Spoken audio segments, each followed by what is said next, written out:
ILF wing और तमाम lawyer wing के साथ इधर आए हैं। ज़मान पार्क में खान साहब से उनकी बातें सुनी हैं। इस वक्त जो मुल्क के हालात हैं वो बड़े ही भयानक सूरत हाल है। मैंने अपनी 30 साल ज़िंदगी में ऐसे भयानक हालात नहीं देखे।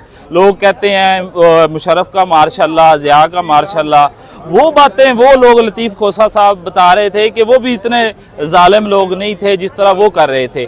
इस वक्त तमाम ह्यूमन राइट्स जो है वो वायलेट्स किए जा रहे हैं, जिसकी तमाम जो इंटरनेशनल UN ऑर्गेनाइजेशन है वो शदीद किस्म की एमनेस्टी, UN वाच तमाम ने मजम्मत की है। लोगों के घर तोड़े जा रहे हैं, लोगों पर जुल्म और सितम किया जा रहा है।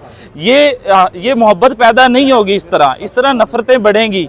और हम हर वक्त खान साहब के साथ खड़े हैं और हमने तमाम कारकुनों को 56 को पहले विहाड़ी से रिहा करवाया है, इसके बाद 14 को बाद में रिहा करवाया है, और मज़ीद भी जितने लोगों को इन्होंने इलीगली डिटेन किया हुआ है इंशाल्लाह जल्द अज जल्द उनको छुड़वाएंगे।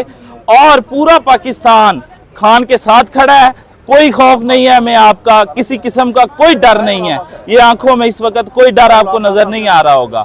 हम डट के खड़े हैं। पूरी वकला कम्युनिटी चंद जो मफाद परस्त टोले के अलावा जो कि बदकिस्मती से वकला की सरपरस्ती कुछ कर रहे हैं, उन बदकिस्मत लोगों के साथ अलावा बाकी तमाम वकला कम्युनिटी खान साहब के साथ खड़ी है और ह्यूमन राइट्स वायलेशन